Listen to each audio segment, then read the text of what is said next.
It's a heavy, Shit. it's a heavy metal miracle. You know, it's so cool when the Zoom interview starts with, you know, the metal god wants to enter the building. I don't know.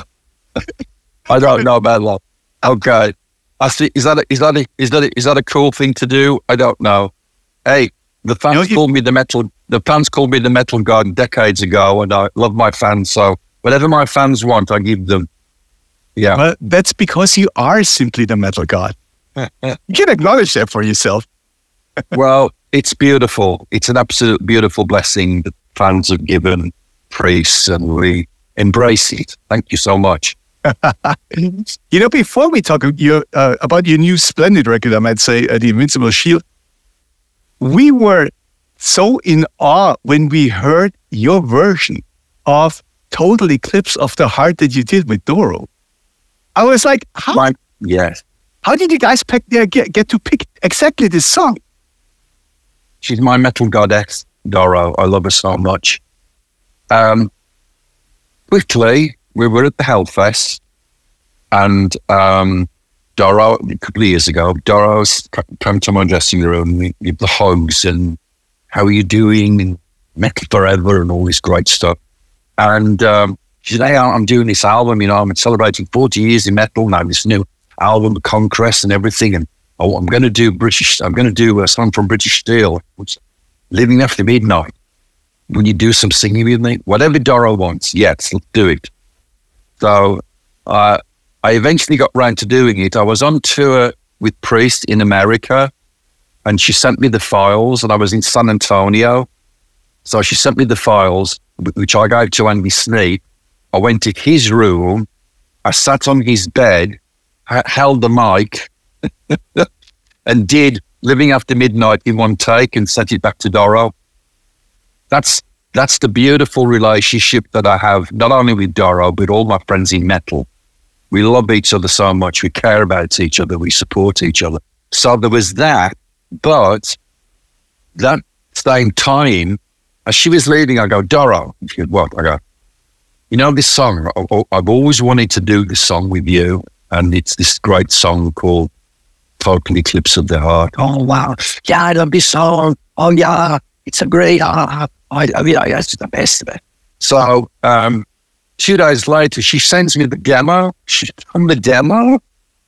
I mean, she's so full of love and joy for music and for metal that when I heard her beautiful voice on this great song, I couldn't wait to, you know, get my teeth into it. So I did it in Phoenix, and sent her the files, and then she did some work. And I said, let's make a video, you know. So I'm doing my video in Phoenix, and she's doing her video somewhere in Germany.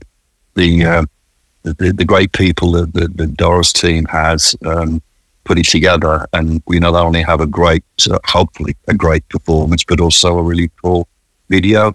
I love the texture of, you know, these two voices, our two voices. They really work so well. They really complement each other, and it's a special treat for Doro and myself, and for all of the metalheads in the world. Everybody's embraced it. You know, we were so excited to see everybody going, yeah, this is great. We love each other. Are you going to do it live at Wacken?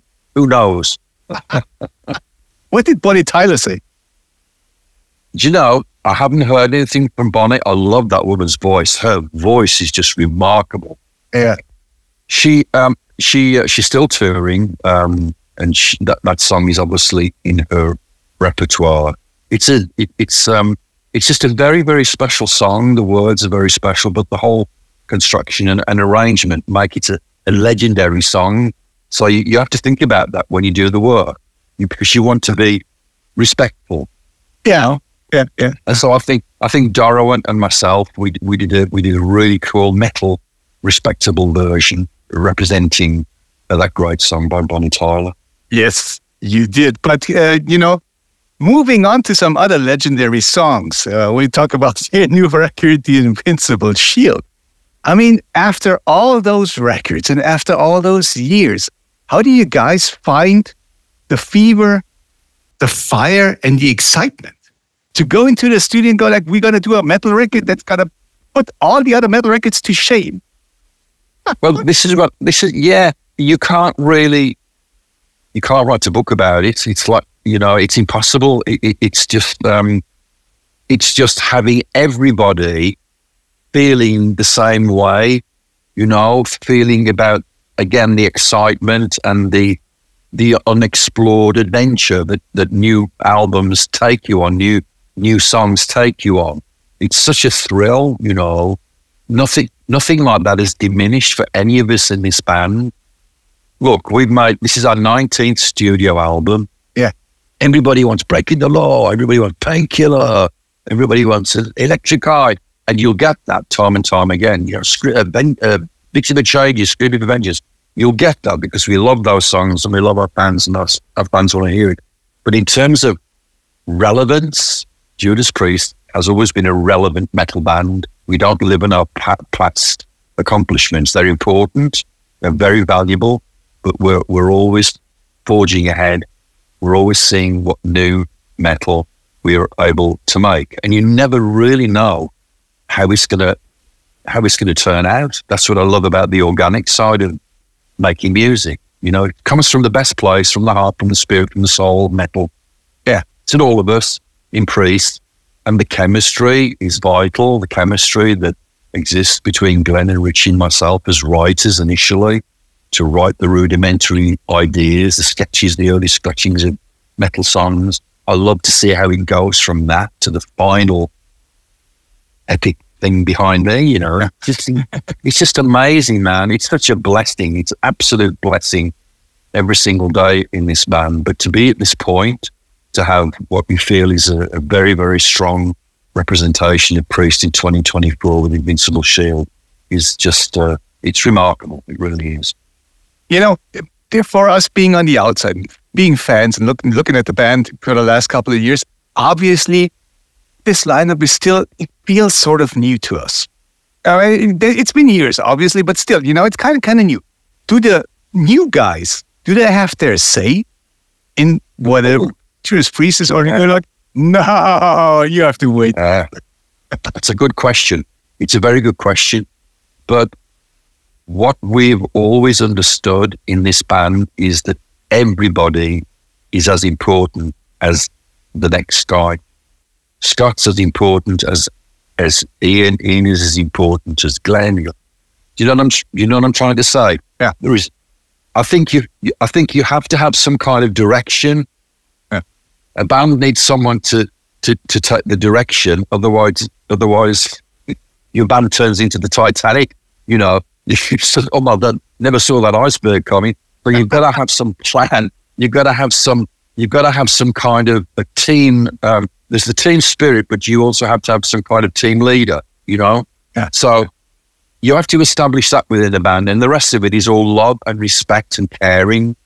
You've got to get all that balanced. Everything has to be balanced, because Priest wouldn't be the same without this guy going or that guy going in the current representation of Priest. Yeah. I could talk forever about the way bands mutate, the way bands rotate. Look at all the greatest heavy metal bands in the world, and there are very few of us that have original lineups of members, because that's life. Life plays its cards. You deal with what life brings you, whatever the circumstances are. So where Priest is now, with this band, this lineup, which has been roaring since Redeemer of Souls, all of that's about who we are and what we do, and how much we need each other and how much we love each other and get the best possible work done, is in this place of 100% for each other. Yeah, I know that sounds all love, peace, and happiness, but there must be something. Yeah, it's all like, let's stamp all over the heavy metal flowers. The roots of the garden. Everybody piss on the plants. But then again, Firepower was already such an amazing record. How could you turn up the notch again a little bit for this one? How did you motivate this?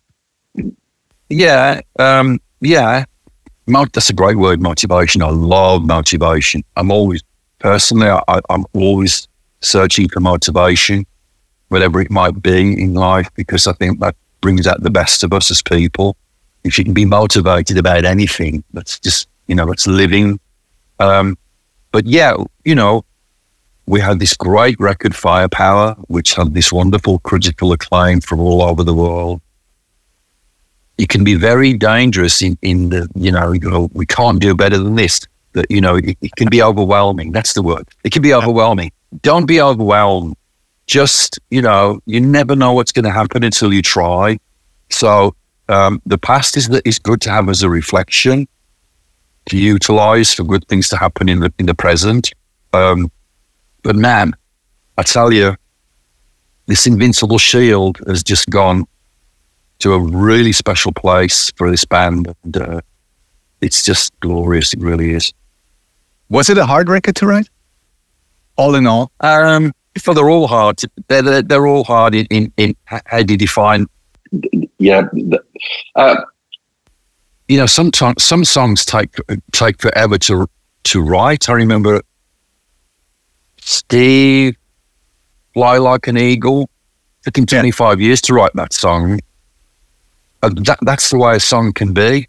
You can have the greatest chorus in the world, but you can't find the verse. You can have the greatest verses in the world, but you can't find the chorus. There are no rules. That's why I love what we do so much, because there's so much uncertainty.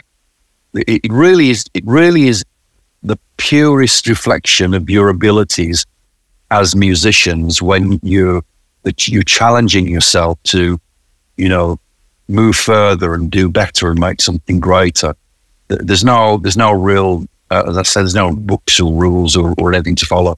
It really is about everybody being in the same spirit to make things happen, and all that's in Invincible Shield.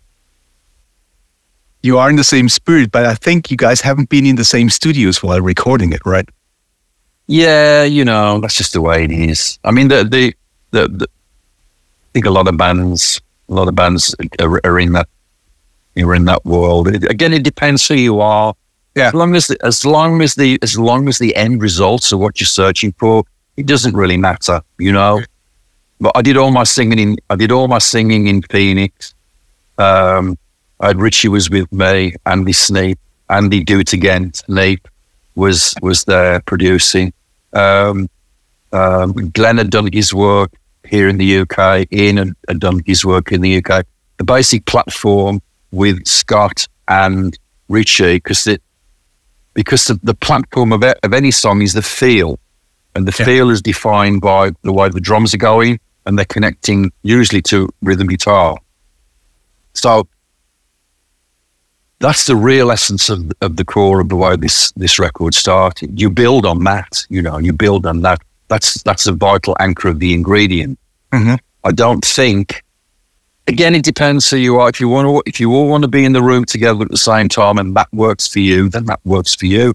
There shouldn't be this, oh man, it's not the same. You should all be in the same room together. Well, no, excuse me, that's not the case. That's not the case. A lot of the greatest albums ever made were made this way, from people doing their work from different places. It's the end result that matters.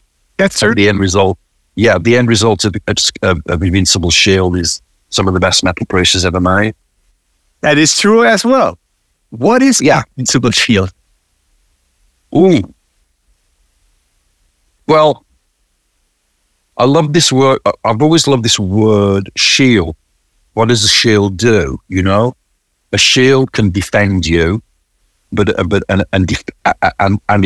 shield can protect you, but a shield can also push forward. So there's all of that going on in the word.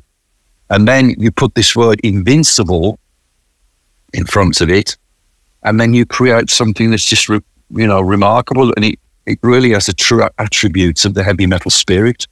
This unbreakable, unconquerable, powerful, never-ending energy and fire and power and passion. That's heavy metal, But I also believe that each one of us has an invincible shield. We're all invincible. Every one of us is invincible. And particularly when we're faced with challenges, difficult challenges, different experiences in life, that's when you bring in the Invincible Shield power that we all have. So I think that this word really is a true strong statement, not only for the album, for the band, but just as a thing to say, you know. Yeah, we've all got the Invincible Shield inside of us. I'm still searching. It's okay. Oh, it's there. It's there. You'll find it one day. I tell you, it'll be there. You go, today I found my Invincible Shield. The record's going to be out next week. Are you still excited about a record being released and what the people... Yes. Yeah. Like we're talking now, you know, it's just so full of all these different emotions. And my big emotion is seeing, you know, I'm always on this thing, holds up his, there's Andy Sneak texting me. Texting me again, go away. I've lost the thread now. Yes, the fans. I read what the fans are saying. They're so excited about this new album. They've already heard Panic Attack, Trial by Fire, Crown of Thorns, recently Serpent and the King. Exactly. But that's just part of the whole experience of Invincible Shield. This record is Judas Priest 2024. And we've always made albums. We present ourselves to you, our fans, as an album band. So this is great. I tell you, yeah, I'm like, it's like Christmas Day when you open up the gifts, you know, paper flying around the room. And it's just great. I can't wait for our fans to fully embrace all of these songs. And next, most importantly, be with each other when we get back on the road again. And that's your great commitment and love of each other, is when we're together in concert. Do the charts still matter? Do you go to your record company and go like, Sony? Yeah. Look, you're not number one, then, you know.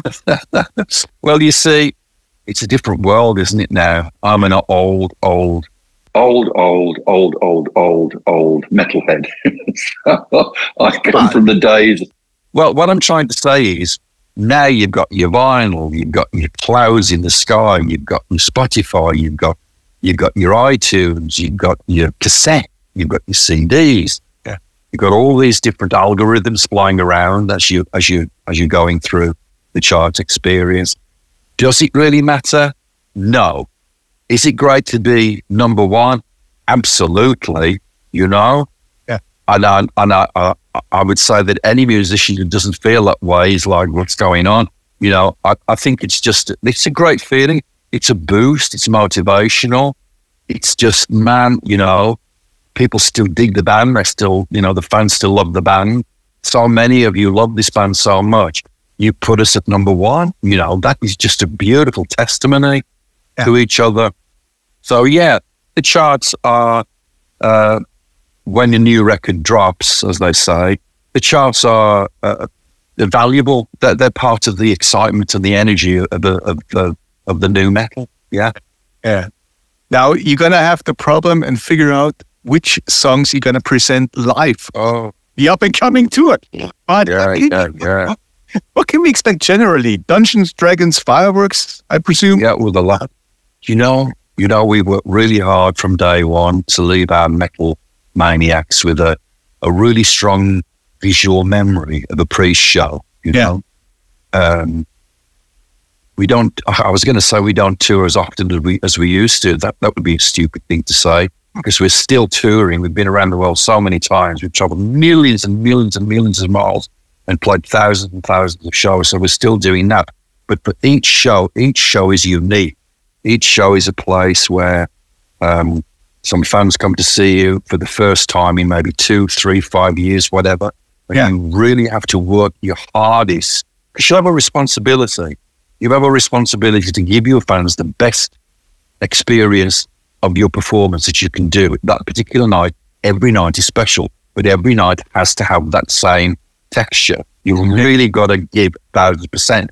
Priest has always done that. So that's the side of the music taken care of. We want to give you a larger than life show that is also part of a Priest performance. You know, so the lights and the smoke and the fire and the bike and all of the videos and all of everything is just this great epic kind of spectacle of Priest. You know, it's an event. When you see Priest now, it's an event. Yeah. Somebody told me the other day, Priest is probably the longest surviving working metal band on the planet. Yeah. And I would probably agree with that in terms of heavy metal. You know, heavy metal, that word conjures up so many debates. Yeah. But in terms of heavy metal, this band has been making metal for over 50 years and still touring with it, you know. So we want to leave you, our fans, with the greatest experiences you can have from Priest heavy metal when we play for you live. And then you got to pick the songs. So there'll be some new songs, obviously. Yeah. But there'll be all the other great things, all the other great tunes that we know our fans just love to hear again and again. And they will hear them because we love to play them. So it's a lot of metal memories. It's like new metalheads that maybe have never seen Priest before, ever. When you're seeing this for the first time tonight in whatever part of the world you're at, that's just a thrill. That makes me want to live for another 100 years, you know, and keep playing metal. So it's a joy. It's an absolute joy. Big bands and huge bands such as Priest and Maiden, you know, usually with Iron Maiden, it's a case that, you know, the management says, you go on tour, but then we gonna, you know, provide the support band because we have a young band in our management and we want them to, you know, but you guys go on tour with Saxon and Uriah Heep. Two up-and-coming bands, I might say. They'll be big one day. We love those. Do you get to decide who's gonna come with you? Yeah. We made that decision. We have a lot of ideas from very important people that we trust and value. Yeah. But at the end of the day, we make the final decision. And what I wanted to do for this particular first leg of the tour was, again, try and make the event even more of an event. Yeah. Because when you think of those three bands, what they represent and what they've achieved, what they've created in music over the decades, really is, again, extraordinary. So I would urge everybody to try and catch this special event in metal. Saxon's got a new album. Heep have got so much music. So I'll be 20-something studio albums, you know, still leading the charge. But the balance of the music is going to be very, very cool. Be there for Heep. Watch Heep, listen to Heep, then Saxon, then Priest, and just all this stuff is coming from the stage. It's going to be sensational. It's something not to be missed. It's a once-in-a-lifetime experience. How did you make Heep open up for Saxon? Oh. That side. I leave the room. You guys figure that out. You know, I tell you, that's an interesting observation because, like, you know, we're doing a lot of festivals again this year, and firstly, I don't like going on in the daytime. That's just a thing for me. Okay. Put me on stage. I don't care what time of day. I don't care who closes the show, as long as it's dark. So it's just got that vibe, you know. Yeah. I mean, I go to Wacken and I'm there early, and I'll see all the other bands, and it's great, and I love it. But when it starts to get, you know, twilight and the vibe changes, and it's just something really cool starts to happen when the sun goes down and the moon comes up, and you know. So this business about who's closing and who's opening, it does have some important relevance on how you feel. How you feel. Yeah. So we're closing. We're on some of these big festivals just recently that have been brought up in America. We're actually closing one stage, and then Iron Maiden closes the festival day. I think that's unbelievable. Yeah. The way the time has worked so magnificently to keep both of these bands alive and to put us into one of these big festivals that are happening in the USA. Yeah. And you know, Priest and then Maiden. Wow, that's going to be wild. But yeah, I love it. Does it really matter? The big picture of life? No, but I prefer the night times for the metals. After all these years and after 50 years of being in the band, is there anything left with Judas Priest to achieve where you would say, we haven't done that yet already? We gotta do this. Otherwise, something's missing. Well, there's a lot of, I think where we're at now, there's a lot of been there, done that, bought the T-shirt, because we have. I think the main focus, the main never-ending story for Priest is that there are always more opportunities to make new songs. You make one new song, and then you make another new song, and before you know it, you've got another metal album ready to go. Henceforth, you've got another world tour ready to go, and so yeah, there's always something exciting and to experience. It might be a replication. It might be a different innovation of a previous example. But does that really matter? You're just still alive. You're still thriving. You're still working. You're still blessed. You're still grateful. There's all of those things mixed up into the life of Judas Priest right now. On a personal note, is there anything that you would have seen the past years or the past decades where you went like, I should have done this a different way? That was a mistake. I wish. Oh yeah, God, on the work. Yeah, when it comes to referencing my own work, if I listen to Priest album, early Priest albums, I'm always extremely self-critical of my performance as a singer. I always feel I could have done better. That's just a thing I've had to live with. I'm never 100% satisfied with my own particular contribution to this band, but I live with that, And what I do like about this question is that, the past does have value. The past does have value if you look at something or listen to something and you go, next time I'm going to do this, next time I'm going to try this approach, try this angle, when it all comes to, this thing about regrets. I don't have any regrets. Things have happened. You can't change the past. Live with the past, make of the past, take the goodness from the past and utilize it and bring it into your life and the future now. There was one wrong answer. A metal god can never be critical about himself, but still. Well, you said that. You said that. Sir, is there an end? Do my best. Is there an end to Judas Priest? Can you see what's coming? Do you? No, it's a good question. And, no. I think once you start thinking about the end, you start to kind of deflate and decompress, and the light starts to get a bit dim.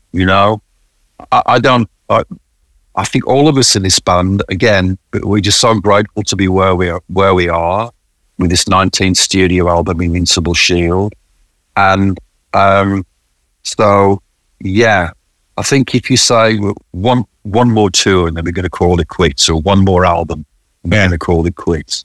Hey, listen, life is life. We all have the emotions. Oh God, I've got to work today. I just want to stay in bed and watch the TV. It's perfectly normal, but you have to balance that up against, again, all these great things that Judas Priest has been blessed to achieve, and this thing about responsibility as well. I got to tell you, you owe your fans everything. Yeah. So you've got to come back to Germany, got to come back to Austria, Italy, France, Spain, Japan, New Zealand, Australia. All of our beautiful fans are waiting and waiting and waiting to see this band again and celebrate this music that we make for Judas Priest. Do you think that besides Judas Priest, there will be some stuff from you solo? I mean, there was a Christmas record. Oh yeah, Christmas record. Yeah. What else could there be? Another 2 record? No, I don't think that. But you may have heard occasionally here and there that I've had this ambition, at least, to do one more make a blues album. Yes, because metal all rock and roll comes from the blues. Everything in music comes from the blues to a great extent. And so, because I'm a blues fan, I've always wanted to explore that territory. And so, going back a few years, my brother and my nephew, Alex, in Hill's Son on bass, and a friend of ours, we did the Celestial Christmas album together. And then towards the end of those sessions, I said to the guys, why don't we just make a blues album? Okay, that's a simple idea, isn't it? So we have the music ready. We have all of these songs ready to go, and it's just about timing and planning is so important in our world in music. So that's one thing I would really like to do. And when I get the time to do it, I shall do it. Nice one. Waiting for this one. I think I have no more further questions. I just have to congratulate you on one more thing, because I think that Judas Priest played the hottest gig ever in Munich, Germany a couple of years ago in this venue. And there were 100 degrees where we were.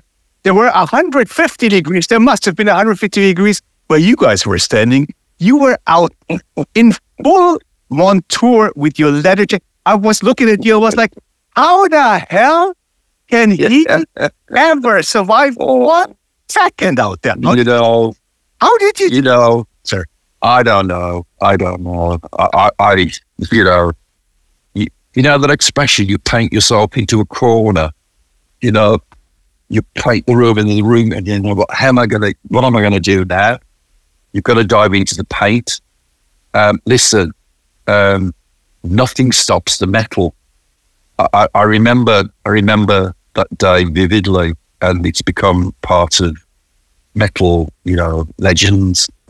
The Priest probably played one of the hottest shows ever in its life in Munich.